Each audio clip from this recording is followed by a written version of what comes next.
Total eco friendly Holi એક positive message આપના થકી આપી રહ્યા છો. જે આજે તમે જોઈ શકશો કે ઓર્ગેનિક કલરનો ઉપયોગ કરીએ છીએ, કલરફુલ ફ્લાવર પેટલનો આપણે ઉપયોગ કરી રહ્યા છે. કોઈ મેટાલિક કલર કે ગીલા કલર કોઈને હેલ્થને સ્કિનને ઇમ્પેક્ટ કરે એવા કોઈ વસ્તુને આપણે ઉપયોગ કરી નથી રહ્યા. અને સાથે સાથે તમે જોઈ શકશો કે સ્પિરિટ ઓફ ફ્રેન્ડશિપ, કોમરેડરી અને વનનેસની મેસેજ પણ સાથે સાથે જાય. અને જે પોલીસ અધિકારીઓ કર્મચારીઓ જ્યારે સમુદાયના સુરક્ષા સલામતી માટે 365 દિવસ કામ કરતા હોય છે, આજે મળીને સેલિબ્રેટ કરતી વખતે પણ યુનિટી, સેફટી અને સિક્યુરિટીના સંદેશ આપવાનો આપણા પ્રયાસ છે. ઘણા સમય પછી એક સાથે અધિકારીઓ આટલા મોટા ભેગા થયા અને 10-15 મિનિટનો પર્વ મનાવવા પણ આજે ભેગા થયા છો. કેટલો ઉત્સાહસભર કે વાતાવરણ લાગે? આપણે વર્ષ 2026 અને પ્રથમ 2 મહિના 2026ના પણ આપણા વડોદરા શહેર પોલીસ માટે સક્સેસફુલ યર અને સક્સેસફુલ પીરિયડ ગણીએ તો આપણે કહી શકાય. આ ખૂબ અધિકારીઓ, કર્મચારીઓ દરેકના પ્રયાસો, હાર્ડવર્ક, એમના જે પ્લાનિંગ એન્ડ મહેનતથી આ શક્ય બન્યું છે.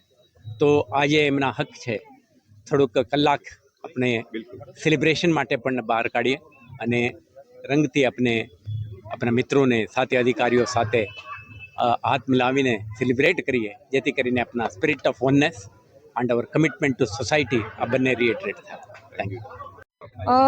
એક તો પેઇન્ટિંગ છે, કલરનો તહેવાર છે, હોળી છે અને અહીંયા સુંદર કેનવાસ કલર્સ છે અને એક્રેલિક કલર્સ છે, જેના સાથે અમે લોકો હોળીનું સેલિબ્રેશન કરી રહ્યા છે ઓર્ગેનિક કલર સાથે. અને સીપી સરના બંગલા પર તમામ વડોદરા શહેરના અધિકારીઓ છે. હાલમાં ખૂબ જ સુંદર રીતના ઉત્સાહપૂર્ણ માહોલમાં હોળીનું સેલિબ્રેશન ચાલી રહ્યું છે. વડોદરાવાસીઓને તમામને હું હોળીની શુભેચ્છા પાઠવું છું અને આવું જ આવતું વર્ષ જે છે એ કલરફુલ રહે. Thank you. પેઇન્ટ્સ દોરીને આપ શું મેસેજ આપી રહ્યા છો? મને કેનવાસ પેઇન્ટિંગનો શોખ પણ છે.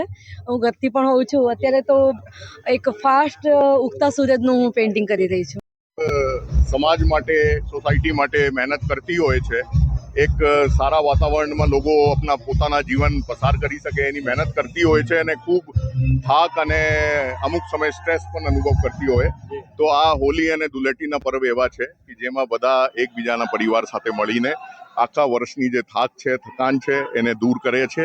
એ રંગોના મજા લે છે, એકબીજાના ઉપર પાણી ઉડાડે છે, પછી ગુબ્બારા મારે છે.